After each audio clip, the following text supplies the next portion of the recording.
Salut YouTube, on se retrouve aujourd'hui pour une nouvelle vidéo qui va être le giga book haul du mois de novembre. J'ai l'impression que pendant toute cette année, je ne vous ai fait que des book hauls assez très conséquents. C'est vrai qu'en novembre, honnêtement, c'était bien parti. Hein, voilà, franchement, j'avais pas fait de commande chez Gibert, j'ai pas été en recyclerie, j'avais été plutôt raisonnable, entre guillemets, en tout cas par rapport à mon niveau à moi.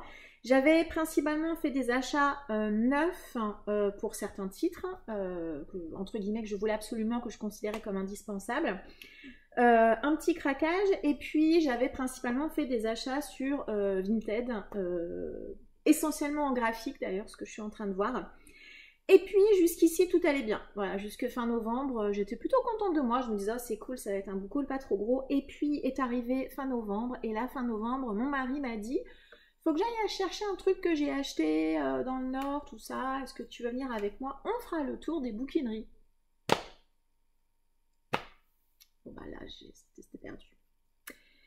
Et là, tout est parti en vrille. Voilà, donc on va démarrer tout de suite parce que ce book haul va être gigantissime, voilà. Alors, je vais pas dire que je vais faire un no-buy parce que chez moi, c'est juste pas possible. Je vais peut-être simplement essayer d'être un peu plus raisonnable hein, en 2023. Histoire de lire ce que j'ai à la maison parce que j'ai plein de pépites qui m'attendent. Et puis voilà, hein, on va pas parler tout de suite de 2023, on va déjà faire ce, peut-être pas dernier book haul parce qu'il y aura décembre, mais en tout cas, j'ose espérer que celui de décembre sera moins gros, bien qu'il y aura Noël, mais bon, voilà. On va démarrer par les graphiques, alors je vais aller assez vite. J'ai beaucoup de livres devant moi, voilà, je ne vais pas forcément faire les résumés de tout, sachant que notamment sur des titres que j'ai achetés, vous les avez vus, je dirais bien partout, donc je pense que vous n'avez pas besoin de moi pour vous faire les pitchs de certains titres. Je me suis trouvée sur Vinted les tomes 1 et 2 de la réédition en perfect de City Hunter de Tsukasa Ojo, c'est publié chez Panini. Ce sont des énormes briquettes et je suis très contente parce qu'ils sont neufs. J'avoue que je suis assez fan du dessin d'Ojo. Et il y a même encore les marque-pages. Voilà, quand vous les achetez neufs, vous avez des marque-pages avec. Et ben, je les avais dans le tome 1 et dans le tome 2. City Hunter, Nicky Larson, voilà, je ne vais pas m'apesantir plus, vous allez le voir beaucoup dans les mois à venir puisque je vais essayer de les prendre au fur et à mesure qu'ils sortent. Et ben, j'avais trouvé ces deux tomes-ci sur Vinted, donc j'en ai profité. Ensuite, en occasion, toujours sur Vinted, je me suis trouvé la duologie Shark Panic de Tsukasa Saimura. C'est publié chez Omake Manga. Ici, c'est de comment ça s'appelle? Je trouve plus le nom, ça a un nom. Hein.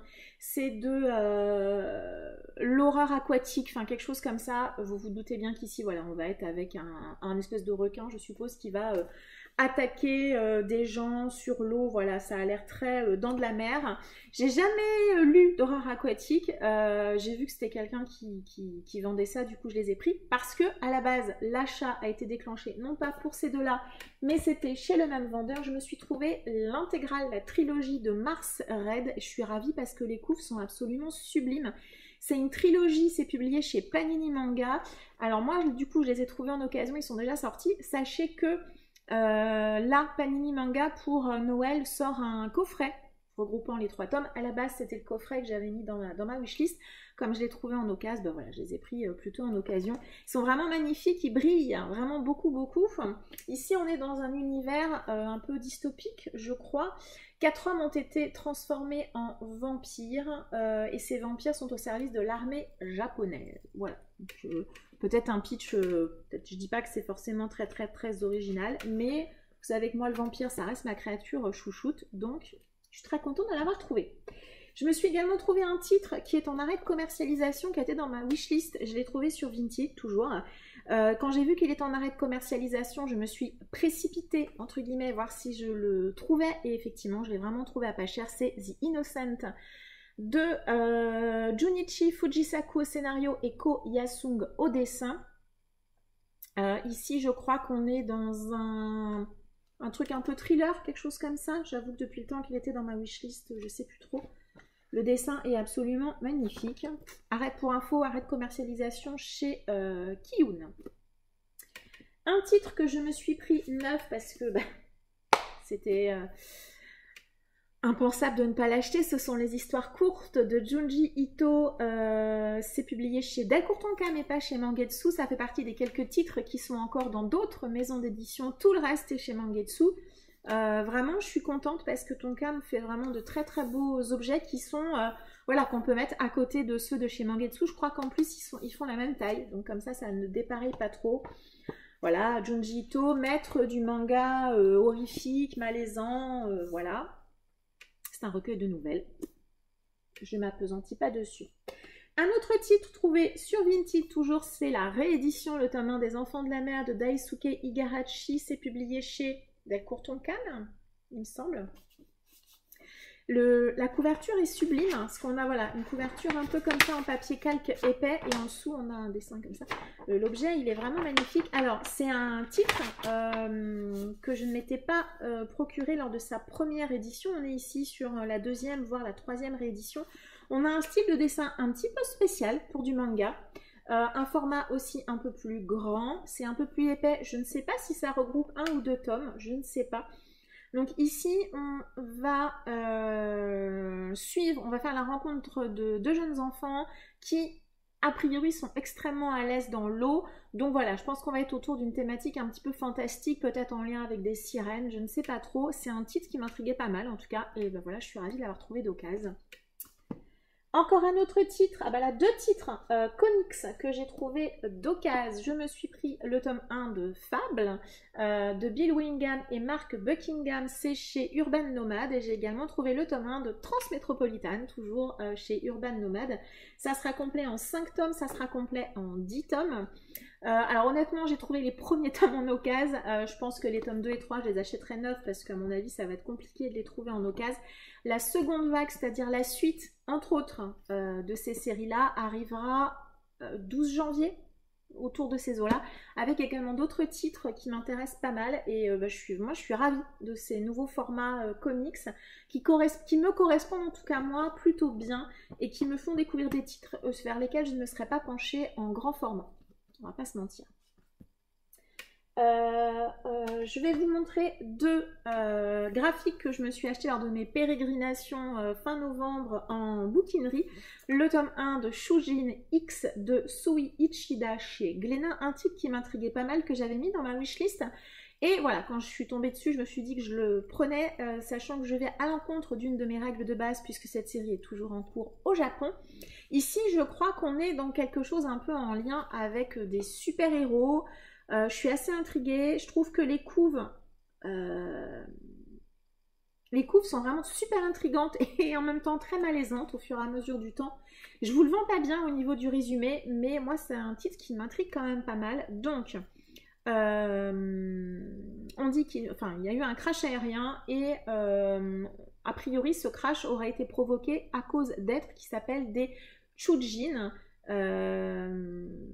Voilà, 2 lycéens se portent volontaires pour nettoyer le site du crash, mais on se doute qu'il se passe quelque chose autour de ces créatures, les fameux Shujin X. Voilà, j'ai vu que c'était un titre, alors honnêtement la couve m'a beaucoup attirée au début, très étrange, très intrigante, glauque et tout ça. Et voilà, et je me demande ce que va donner ce titre au fur et à mesure du temps. Et un autre titre, c'est le tome 4 de l'adaptation en manga de la série télé Sherlock. Donc c'est adapté par Steven Moffat, Mark Gatiss et Jay au dessin. C'est publié chez Kurokawa. Ici, c'est la première partie de Un scandale à Buckingham. La partie 2 sort décembre ou janvier, je ne sais plus trop. Voilà, c'est extrêmement fidèle à la série télé, hein. Si vous avez aimé la série télé, voilà, vous y retrouverez quasiment tout. Enfin, moi j'aime bien, voilà, c'était la bonne occasion. Je suis pas sûre que j'aurais forcément acheté neuf, mais voilà, pourquoi pas le prendre en occasion. Et on va terminer pour les graphiques avec que des titres que j'ai trouvés en occasion. Alors d'abord, juste, je me suis pris un artbook, l'artbook de Brom, qui s'intitule Offrande. C'est publié chez Soleil, il n'est plus édité, vous ne pouvez plus le trouver qu'en occasion, mais c'est trouvable assez facilement. Brom, c'est un illustrateur qui va vraiment dans le gothique. et le noir, l'enfer, etc. Voilà, hop, ceux-là, je peux vous les montrer. Et notamment, si vous jouez aux jeux vidéo, vous devez le connaître, notamment parce que c'est lui qui est à l'origine de la couve de Diablo. Voilà, je vous le montre là. Voilà, pour vous donner une idée du style graphique de cet auteur. C'est un artbook, je ne vais pas vous montrer plus que ça. Un artiste, un grand artiste qu'on a... En tout cas, au niveau des artbooks qu'on a peu en France. Voilà. J'ai vu qu'il y avait malheureusement pas grand-chose qui était publié avec cet auteur, ce dessinateur en France. Un autre titre, alors j'avais dit que de la BD, non, c'est du manga, mais c'est spécial. Donc c'est Fleurs de pierre de Hisashi Sakaguchi. C'est publié chez Koi Studio, collection Revival. Donc c'est une réédition en grand format du titre Fleurs de pierre, qui sera complet en 5 tomes. Alors, ce qui est dommage... Oui et non, c'est que c'est du grand format, il coûte 29 €. Il n'est pas à la portée de tout le monde. Alors moi, il m'intéressait pour une raison particulière, c'est qu'il se déroule en Yougoslavie. Yougoslavie, hein, pour les plus jeunes d'entre vous, c'est l'actuelle Bosnie, Serbie, Croatie, Monténégro, qui ne faisait qu'un seul pays dans les années 90, hein, jusqu'à la guerre et la scission des différentes... région, on va dire, de ce pays. Et donc ici, on va être pendant cette guerre, enfin pendant cette guerre, non, on va être en 41. Je crois que c'est ça, on est en 41. Voilà. Et on va suivre voilà, tout un tas de personnes en lien avec cette guerre. Donc c'est à titre personnel que ce titre m'intéressait. C'est un titre qui est publié il y a quelques années, c'est à nouveau une réédition. Je suis contente de le voir revenir parce qu'on ne le trouvait plus, mais je me dis que c'est un petit peu dommage. Alors c'est vrai que le grand format, ça rend vraiment hommage à la qualité du dessin, et je pense que je vais vraiment apprécier ma lecture, mais voilà, quelque part c'est un peu dommage parce qu'à 29 €, tout le monde ne pourra pas se le procurer, et voilà, mais ça reste un très très très bel objet livre. Et donc cette fois-ci, on va vraiment finir par les graphiques. J'ai eu envie, enfin j'ai craqué, j'ai eu l'occasion de me procurer 2 titres illustrés par l'auteur, le dessinateur Pedro Rodriguez. Donc je me suis d'abord procuré Macabre, qui est publié aux éditions Emmanuel Proust, et Histoire à dormir debout. Celui-ci il est publié chez Les Aventuriers de l'Étrange.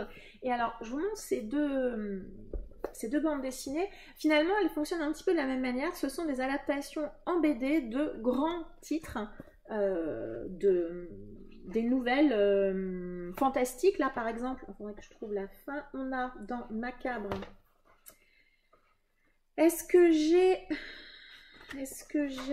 Oui, j'ai La main de Maupassant, Le pacte de Sir Dominique de Sheridan Le Fanu, La maison du cauchemar d'Edward Lucas White, Le vampire de John William Polidori, La maison B de Catherine Crowe, Le voleur de cadavres de Stevenson et Le chat noir d'Edgar Allan Poe.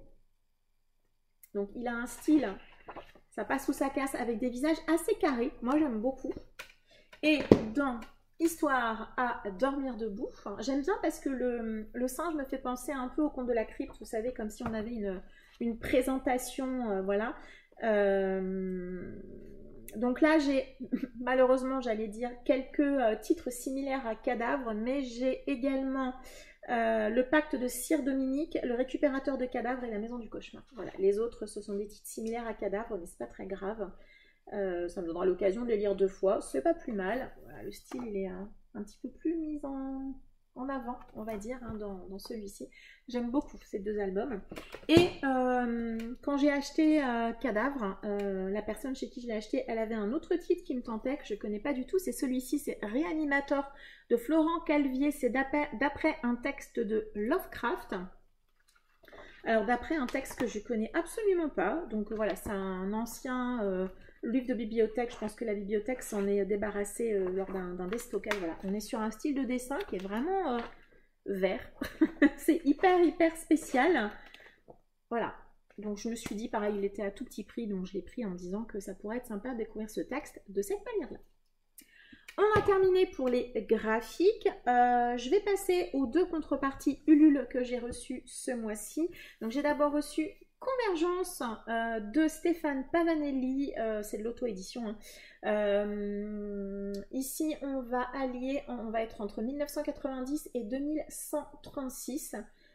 Voilà, dans un texte qui est un peu de science-fiction. J'avoue que je l'ai pris sur Ulule sur les fortes recommandations de Laurent Lado Vintage et de Margot Bohemian Library. Donc voilà, j'espère que ça va me plaire. En tout cas, l'objet livre, il est plutôt sympa. On a eu quelques goodies. À l'intérieur, le livre est plutôt agréable. Donc voilà.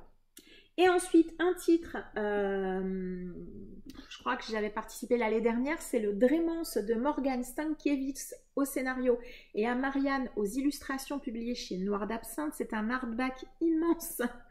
Voilà, qui sera un texte fantastique. À l'aube du 24e siècle, un passeur des enfers est prêt à tout pour ramener sa fille du royaume des morts. L'objet livre, il est absolument sublime. Et on a des illustrations qui sont incroyables. C'est un objet livre absolument magnifique. Alors, en hardback, il n'existe plus. Je crois qu'il était exclusif à la campagne lune. Par contre, vous pouvez le trouver en brochet avec une couverture un petit peu différente. Je ne sais pas si les illustrations sont également présentes, mais voilà, je sais que il existe en brochet. Un titre que j'ai acheté neuf, je pense que vous l'avez pas mal vu tourner, c'est le Pop Icons, publié par l'Écran Fantastique de Stephen King, avec des textes de Justine Niogret. C'est une biographie de l'auteur. Il est sublime, à nouveau, si on aime bien évidemment les ouvrages illustrés, parce que donc c'est... sa biographie qui est illustrée avec tout un tas d'illustrateurs différents. L'objet livre, il est magnifique, il est assez gros, très volumineux, et ouais, il est vraiment absolument sublime. Biographie de l'auteur. Je vais vous présenter très rapidement les 4 romans de la fameuse collection du Fantastique que j'achète en kiosque toutes les semaines. Comme d'hab, pas de résumé parce que, eh bien, il n'y en a pas derrière et je ne les connais pas forcément. L'Ève future de Villiers de l'Isle-Adam, peut-être qu'on sera dans du robotique, je ne sais pas trop. Ce titre-ci, je l'ai lu il y a des années, c'est Le Château des Carpates de Jules Verne. Le Grand Dieu Pan de Arthur Machen. Et La Maison aux 7 pignons de Nathaniel Hawthorne. Voilà.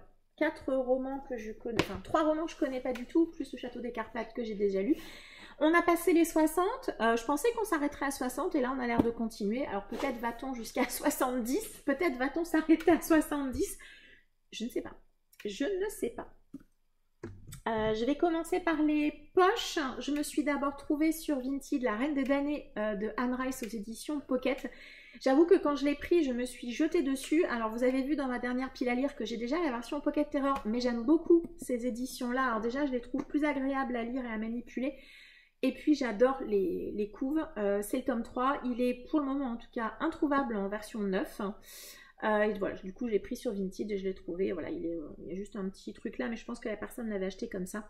Je suis très contente de l'avoir trouvé. Petit craquage.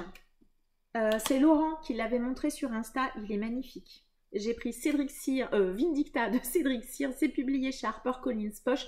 Ça doit probablement être un thriller fantastique. Vous savez que je ne lis pas les 4e de couve des thrillers. Je l'ai pris, j'ai déjà lu du Cédric Cyr, hein, je sais que ça se lit super bien et l'objet livre il est magnifique. Alors bien que je me dis que peut-être qu'avec la luminosité, à mon avis, ça va déteindre probablement, mais en tout cas, pour le moment, il est sublime. Titre 9 en poche que je me suis pris parce que si je les prends pas au fur et à mesure quand je les trouve, et ben après vous les trouvez plus, c'est un peu la cata. C'est La Vipère de Monica McCarthy, c'est publié chez J'ai lu pour elle, c'est dans la collection Les Chevaliers des Highlands, la série, et ça doit être le tome, ah bah tiens il y a le tome 4, voilà. Le tome 5, le 5, il paraît au mois de décembre, donc voilà, si je tombe dessus, pareil, je le prendrai, parce que si je les prends plus, après, par chez moi, on les trouve plus du tout. Petit tour par la boîte à livres, et ça faisait longtemps que j'étais pas passée, et je suis tombée sur 3 titres de David Gemmell dans cette collection que j'aime beaucoup et que j'essaie de compléter tranquillement. Donc je me suis trouvée Le Loup Blanc, donc c'est de la fantaisie, c'est du David Gemmell, donc généralement ça se lit assez bien, c'est assez fluide, donc sur les titres que j'ai lus, j'ai rarement une mauvaise surprise. Wildlander, le tome 1 et La Légende de Marchemort, tout ça c'est publié chez Brajlon. Et dans la boîte à livres, j'ai également trouvé un titre, j'ai hésité à le prendre parce que j'ai déjà plein de titres à lire à la maison, puis je me suis dit au pire tu le prends, si jamais un jour tu le veux plus, tu le remettras, c'est pas très grave. C'est 100 nouvelles histoires extraordinaires d'Alfred Hitchcock, donc c'est un recueil qui regroupe tous ces romans-là. Et je sais pas, quand je l'ai vu, il m'a fait envie. Et voilà, c'est pour ça que je l'ai embarqué. J'avoue que depuis que j'ai lu notamment Psychose cette année, enfin il y a un mois et demi, hein, j'ai plutôt envie de retourner dans ces lectures un peu fantastiques. Et je pense qu'Alfred Hitchcock, ça reste un maître du genre, même si là c'était un... Comment on appelle ça? Pas un compilateur, bref, en tout cas il regroupait un certain nombre de nouvelles écrites par plein d'autres auteurs. Voilà, même si c'est pas lui qui les a écrites, il n'empêche que ça m'intéresse pas mal. Et je l'ai aussi pris parce qu'à la fin, comme si j'avais forcément besoin de ça, on a une présentation de tous les auteurs qui apparaissent dans tous les recueils de nouvelles. Et je me suis dit qu'il y avait sûrement des auteurs que je ne connaissais pas. Donc voilà, et il y a notamment des nouvelles de Robert Bloch. Vous savez que j'ai adoré Psychose et que je crains que Robert Bloch devienne une de mes futures obsessions. Ensuite, toujours en occasion, alors je ne me les étais pas pris quand ils sont sortis il y a 1 an, 2 ans. J'ai fini par craquer, j'adore cette série, j'adore les hardbacks. Je me suis trouvé les 2 tomes en hardback de Acotar, donc le tome 1, Un palais d'épines et de roses, qui est plus ou moins une réécriture de La Belle et la Bête, et le tome 2, Un palais de colère et de brume, c'est publié chez la Martinière Jeunesse. J'adore Acotar, c'était une excellente lecture. J'adore les hardbacks, donc voilà, je me suis dit, tiens, est-ce que je peux les trouver d'occasion? Eh ben, banco, je les ai trouvés, donc malheureusement ou heureusement, je ne sais pas, je les ai pris et je suis ravie, ça me donnera l'occasion, pourquoi pas, d'une relecture. Ensuite, on va passer aux achats moutons du mois. Vous savez que les achats moutons du mois, chez moi, ce sont les achats de chez De Saxus. J'ai pris quasi toutes leurs sorties. J'ai pris Les Immortels, le tome 1 de Namina Forna, Les guerrières au sang doré, de la fantaisie avec très probablement une ambiance africaine. Ça, c'est plutôt cool. J'ai pris Beast of Prey de Ayana Gray, le tome 1, que la chasse commence.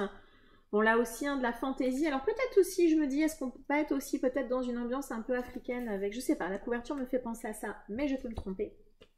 Une fin de série avec le tome 3 de L'Ascension de Camelot, La malédiction d'Excalibur de Kirsten White. À nouveau, une fin de duologie. Là, on est dans de la fantaisie à ambiance africaine. C'est très cool. Saison d'orage et de silence de Rosanne et Brown. Et donc, c'est le dernier tome d'une duologie. Un autre dernier tome d'une duologie, c'est Les saisons du chaos de Elle Cosimano. Donc, on est toujours chez De Saxus. Et c'est terminé. Ça y est, c'est fini. Je suis arrivée au bout de tous mes achats chez De Saxus. Ensuite, j'avais revendu des livres chez Gibert et donc je me suis auto-hypée quand j'ai fait ma vidéo cadeau de Noël. J'aurais presque pu me les garder pour Noël après tout. Je me suis acheté 2 livres de chez Mialima, Blanche-Neige et autres contes de Grimm. Donc il y a pas mal d'autres contes. L'objet livre, il est absolument sublime, vraiment.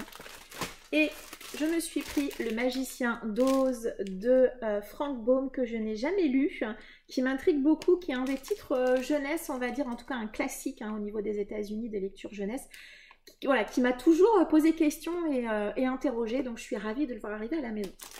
Et le dernier roman grand format que je me suis acheté neuf, c'est celui-ci. C'est un hardback publié chez Rajo. Comment le prince Cardan en est venu à détester les histoires de Holly Black. C'est l'achat débile du jour puisque je n'ai pas lu Prince Cruel. Mais l'objet livre, il est magnifique. Il est illustré. Alors, vous savez, 1, j'aime les hardbacks. 2, j'aime les livres illustrés. Les illustrations sont magnifiques. Je trouve l'objet livre absolument superbe. Est-ce qu'il est un peu cher pour ce que c'est? 17,90 €. Pas tant que ça, je trouve. La qualité du livre est vraiment très très belle. Je n'ai aucune idée de, comment dire, de quel est son lien avec l'histoire du prince cruel, mais en tout cas, il est à la maison. Il risque d'y rester longtemps, puisque j'ai acheté le tome 1 seulement le mois dernier. Donc, il est resté longtemps à la maison. Donc ça, c'était les achats que j'avais réalisés dans le mois de novembre. On est d'accord que par rapport à d'habitude, j'avais été plutôt raisonnable. Et comme je le disais,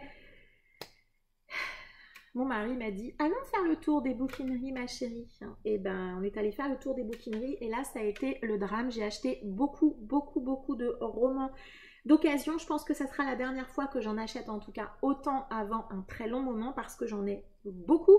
J'ai une pile à lire monstrueuse, on va pas se mentir.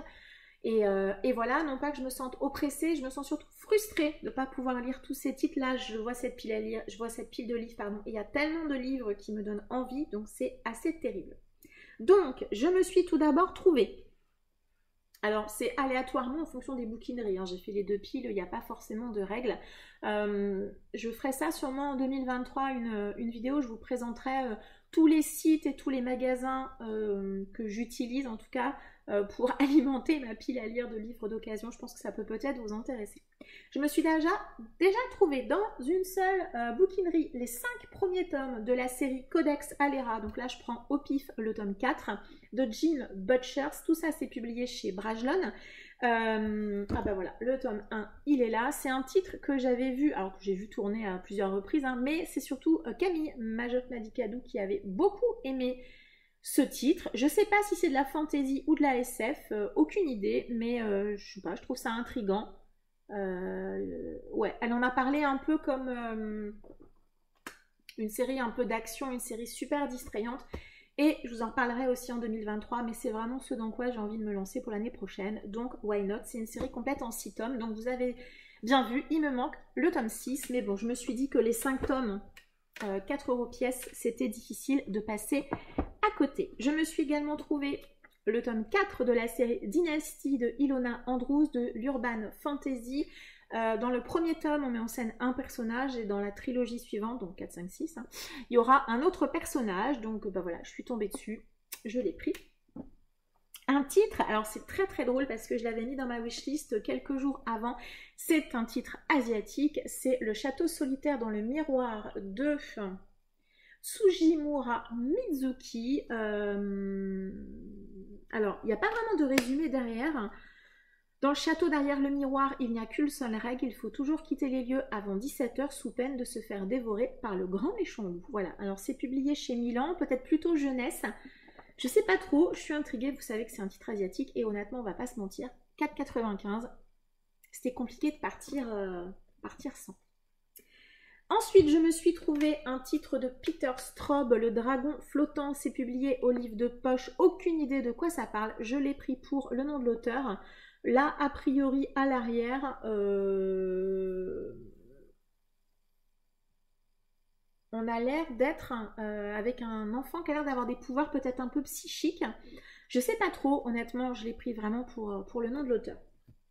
Encore un autre titre que j'ai pris pour le nom de l'auteur, c'est Les Hommes de paille de Michael Marshall. Alors, il était dans ma wishlist. Suite, entre autres, à la lecture cette année d'un roman qui est sorti cette année hein, chez Milady ou enfin, chez Brajlon en poche de cet auteur-ci. Donc un auteur qui a l'air d'avoir une écriture un petit peu particulière à la lisière du fantastique. Et voilà, donc du coup j'avais mis ce titre-ci. D'ailleurs, il me semble que ça c'est une vieille version et qu'il y a une version plus récente avec des dents. Peut-être sur la couve, bref, je sais pas si ça vous parle. Mais voilà, moi j'ai trouvé celui-ci. Bon, il est un peu vieillot, c'est pas très grave, vous savez que moi ça ne me dérange pas.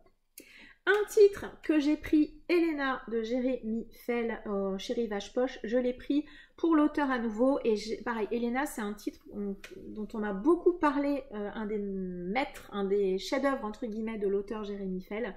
Je suis assez intriguée par cet auteur. Et voilà, j'étais ravie de tomber par hasard sur Elena. Un roman que je ne lirai pas tout de suite et que j'ai vraiment hésité à prendre, c'est un tome 8 ou 9, je crois, quelque chose comme ça. Petit meurtre au Caire de Olivier Barre de Cabusson, c'est publié chez Babel. C'est une série qui m'intéresse parce qu'elle est sous-titrée « Une enquête du commissaire aux morts étranges » et il me semble que dans tous les tomes, on a plus ou moins du fantastique également qui s'associe aux enquêtes policières. En plus, c'est du Babel. Voilà, je n'en fallait pas tellement beaucoup plus. Un autre roman que j'ai pris, mais parce que idem, je ne le lirai pas maintenant, c'est le tome 14 du Women Murder Club de James Patterson et Maxine Paetro. Vous savez pareil que c'est une série de thrillers qui m'intéresse pas mal, sachant que je ne l'ai pas commencé, c'est le tome 14. Hein, donc, soyez patients, attendez ma retraite, tout ça, tout ça. Un titre que j'ai pris parce que j'avais beaucoup aimé le précédent de l'autrice, et d'ailleurs je suis en train de penser les autres romans que j'ai lus d'elle, je les ai beaucoup aimés également, c'est Si je mens, tu vas en enfer de Sarah Pinborough, c'est publié au livre de poche, c'est l'autrice qui a écrit entre autres mon amie Adèle, que vous avez peut-être lu, mais pour lequel il y a également une adaptation sur Netflix. Je ne sais pas de quoi ça parle, je l'ai pris pour l'autrice et voilà, je lui fais plutôt confiance parce que ce que j'ai lu précédemment, avec moi, ça a plutôt bien marché. Ensuite, un roman que j'ai pris, c'est pour faire plaisir à Laurent, Les Galeries Hurlantes de Jean-Marc Desnaux, publié chez Tornada. C'est le tome 4 ou 5 hein, d'une série dont j'ai acheté le tome 1 quand je suis allée à Mons en octobre, je crois. Et ben voilà, je suis tombée dessus, je me suis dit non, tu peux pas, j'ai même le marque-page qui est page 42. J'espère que la personne avait lu plus au-delà de cette page 42. Voilà, je suis contente de l'avoir trouvé et je me suis dit que c'était un signe et qu'il fallait que je le prenne.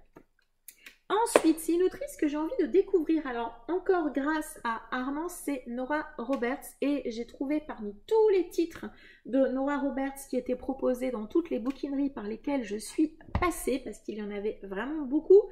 Et voilà, je voulais vraiment me tenir pour elle, en tout cas, pour un titre qui était dans ma wishlist. Et donc, j'ai choisi de prendre Bayou. A priori, c'est un titre qui a été plutôt recommandé par Armance pour découvrir Nora Roberts.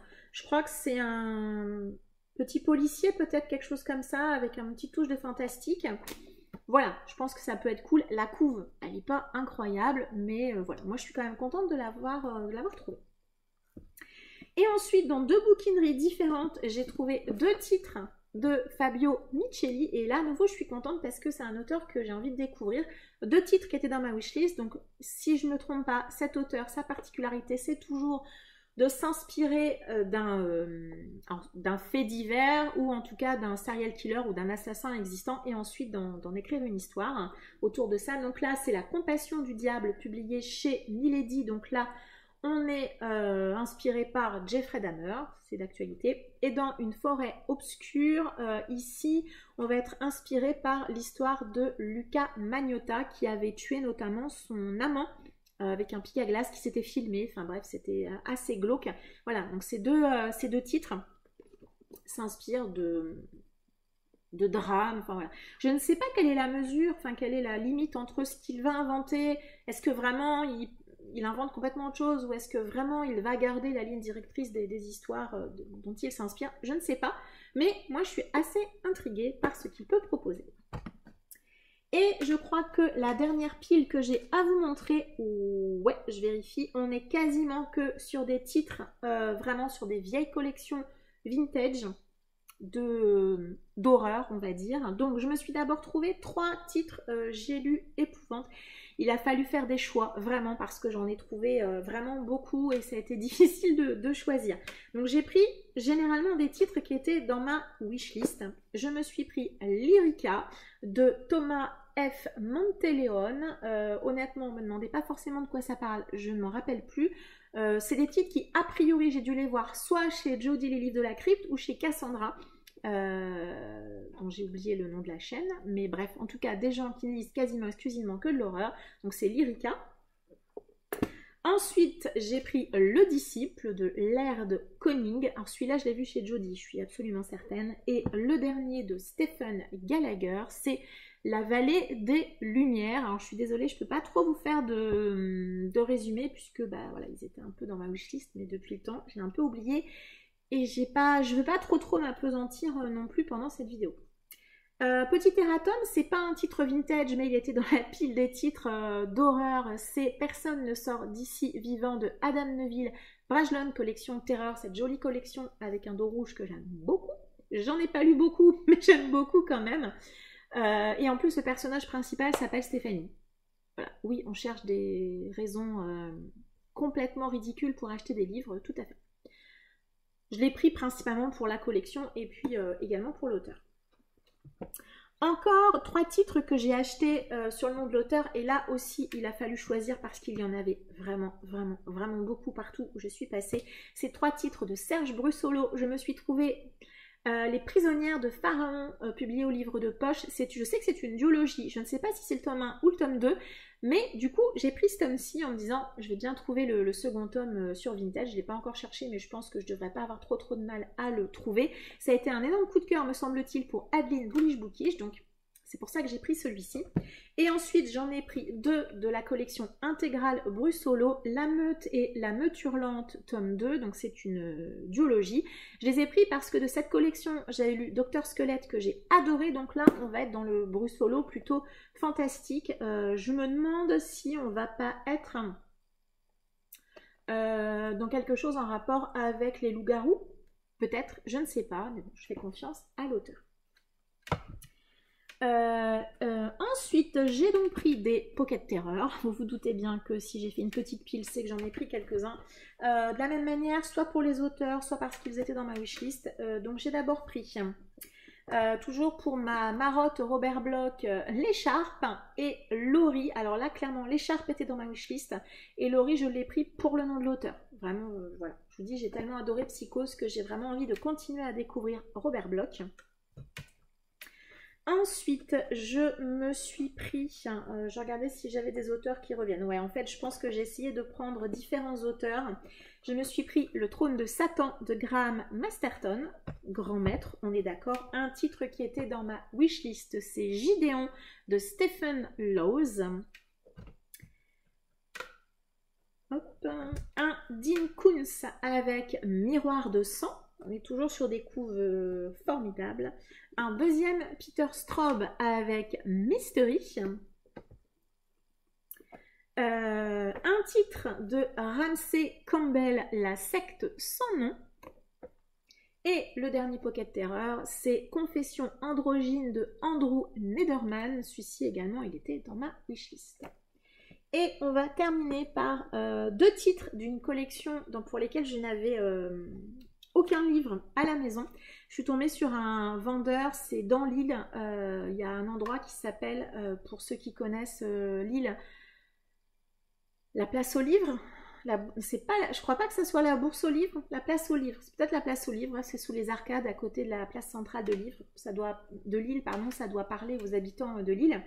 Il y a donc des bouquinistes qui vendent des livres. Il y a notamment une dame qui vend beaucoup de romans, principalement fantastiques, imaginaires, mais beaucoup de fantastiques et de l'horrifique, de collections vintage, etc. Et elle avait notamment toute une collection de romans issus de la collection qui s'intitule Les Nouvelles Éditions Oswald. Je crois que c'est ça. C'est ça, les Nouvelles Éditions Oswald, des romans pour lesquels je n'en avais aucun à la maison. Donc elle en avait beaucoup, j'avais pas le budget et j'avais déjà beaucoup acheté, on est bien d'accord. Donc il a fallu choisir, donc j'en ai choisi 2. Je me suis d'abord pris une valeur sûre, on va dire. J'ai pris ce titre-ci, Thomas Owen, La cave au crapaud. Donc j'aime beaucoup. On est sur un format semi-poche, pourrait-on dire. Donc c'est un recueil de nouvelles avec La cave au crapaud, qui est un des textes les plus connus de Thomas Owen, et puis il y a également une ou 2 autres nouvelles. Et ensuite j'ai pris un titre que je ne connais pas du tout, que je n'ai vu nulle part, je ne connais pas l'auteur, c'est celui-ci, L'école des monstres de Marc Agapit. Donc ici on est sur un roman, c'est pas un recueil de nouvelles, et je l'ai pris parce que je sais pas, dans la 4e, on nous dit qu'on va suivre Marthe, une vieille fille grippe-sous qui s'est installée à sa retraite dans une maison sinistre et labyrinthique qu'elle a héritée de son oncle. Le vieil original avait transformé les nombreuses caves et sous-sols de sa demeure en serres où des plantes de toute nature prospéraient. Aujourd'hui, la pauvre Marthe a condamné toute cette partie de la maison, les plantes sont mortes, et elle s'est terrée dans 2 pièces où, ne s'éclairant qu'à la lumière du jour, elle a pour principale occupation de compter et recompter son argent. Aussi, lorsque ses 2 sœurs un soir font irruption dans son univers prétendant s'y installer, voit-elle là d'abord une source de dépenses insurmontable. Que va-t-il se passer dans cette maison ? Voilà, moi je suis très intriguée, le résumé m'a hypée, je l'avais jamais vu, je l'ai vu nulle part, chez personne, donc je me suis dit, eh ben voilà, c'est une bonne occasion de découvrir peut-être un auteur, et puis en tout cas une histoire dont je n'ai jamais entendu parler. Voilà, ce book haul est maintenant terminé. Je suis arrivée au bout de tous ces titres que j'ai achetés dans le courant du mois de novembre. Alors vous l'avez vu, j'avais été plutôt sage et j'ai vraiment réalisé un gros craquage quand je suis allée faire les bouquineries. C'est vrai que j'ai beaucoup de mal à résister quand je vais en bouquinerie, beaucoup de titres à des prix super intéressants. Et voilà, je pense en tout cas sur décembre, il n'y aura pas de gros craquage bouquinerie, c'est certain, parce que là c'est plus possible. en termes de place, déjà, ça commence à se compliquer un peu. Et puis, bien, j'ai aussi envie de lire ce que j'ai à la maison. Voilà, parmi tous les titres que je vous ai montrés aujourd'hui, il y a vraiment tellement de choses qui me font envie. C'est extrêmement frustrant, en fait, voilà, d'avoir plein de livres et de ne pas avoir... d'être obligé de dormir, hein, voilà. Si on arrêtait de dormir, on pourrait largement lire beaucoup plus. Bref, je vais arrêter de dire des bêtises. Ce book haul est déjà suffisamment long. Comme d'hab, n'hésitez pas à m'indiquer en commentaire si vous avez lu certains des titres que j'ai achetés. Si vous les avez aimés ou pas du tout, n'hésitez pas à me donner votre avis. S'il y a des titres que vous avez envie de lire en lecture commune, comme d'hab, n'hésitez pas à me contacter plutôt sur Instagram. Merci à ceux qui pensent à mettre un petit pouce en l'air et un commentaire, voire à partager la vidéo. Merci également à ceux qui s'abonnent si jamais le contenu leur a plu. Je vous remercie. Je vous embrasse tous et toutes.